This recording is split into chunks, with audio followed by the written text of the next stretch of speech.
There's something no one tells you about people who think too much. They're not just overreacting. They're not weak. And they're definitely not broken. In fact, some of the most intelligent, self-aware, emotionally deep people you'll ever meet are the same ones lying awake at 2 a.m., replaying a conversation that ended 6 hours ago, analyzing a message they already sent, imagining 10 different futures for something that hasn't even happened. And here's the strange part. From the outside, it looks like overthinking is the problem. But from the inside, it feels like control. Like if you just think a little more, analyze a little deeper, prepare a little better, you can finally feel safe. But what if I told you, the very thing that makes you thoughtful, empathetic, and aware is the exact same thing quietly exhausting you? Today, we're breaking this down completely. The psychology of people who think too much. Not the surface-level advice. Not just stop thinking. But what's actually happening inside your brain. Why this pattern starts. Why it's so hard to stop. And the hidden advantage no one talks about. Because by the end of this video, you won't just understand your mind. You'll finally see it differently. But here's where it gets interesting. What if overthinking isn't actually the problem? What if it's a symptom of something deeper your brain learned a long time ago?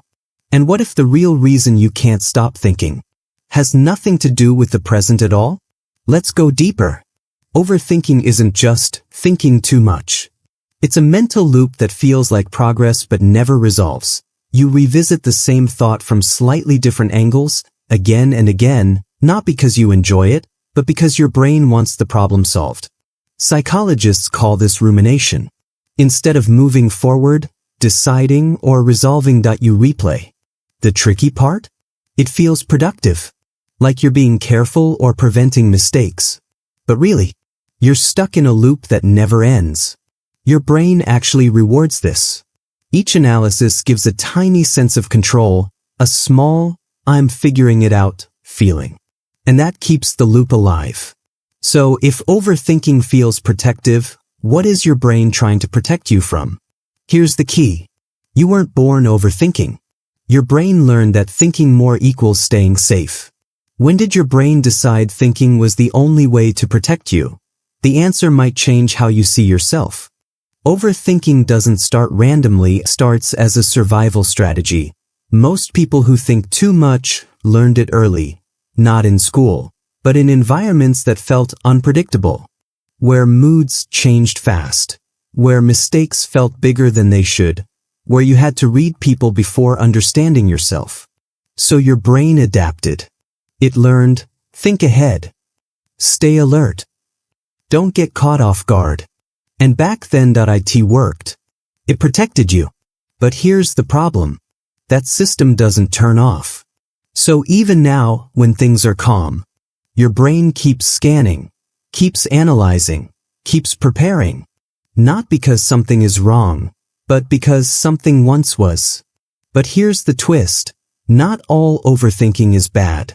Some of it actually helps you grow, and some of it traps you without you noticing. So how do you tell the difference? Not all overthinking is harmful. There are two types. First, reflective thinking. This helps you understand yourself, learn from mistakes, grow as a person. This is healthy. But then there's looping thinking.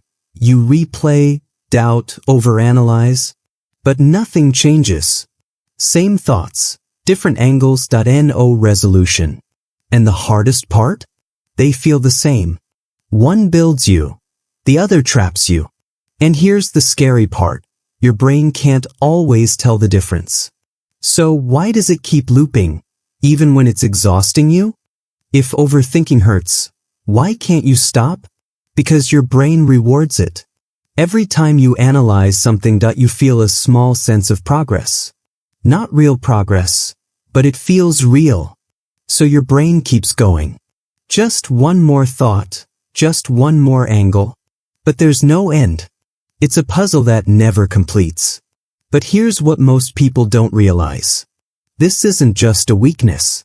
It's actually connected to something powerful. People who think too much also notice more than others. They see details others miss. They feel emotions more deeply. They sense when something is off.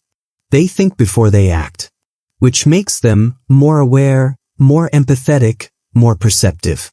But here's the trade-off. The same awareness that helps you understand the world also makes you feel it more. So you don't just live life, you analyze it. And that is both your strength and your exhaustion. So if overthinking isn't the enemy, then what is? You don't stop overthinking by force. That's where most people go wrong. The more you try to fight your thoughts, the stronger they become.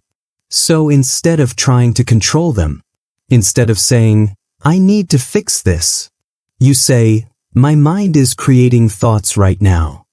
That small shift creates distance. You're no longer inside the thought, you're observing it. And when you observe it starts to lose power. Because not every thought needs an answer.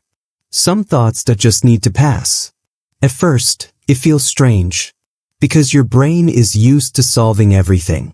But slowly, the thoughts become quieter, less intense, less controlling. And your mind begins to understand that it doesn't have to react to everything. And that's when it starts to rest. Maybe you were never thinking too much. Maybe you just never learned which thoughts to let go. And once you do, everything changes. So if you've been blaming yourself, see it differently. You're not broken. You're aware. You're not weak. You're thinking deeply. The goal was never to stop thinking. The goal is to stop suffering from it. And that begins with understanding your mind. If this changed how you see yourself, subscribe. Because there's more about your mind that you haven't discovered yet.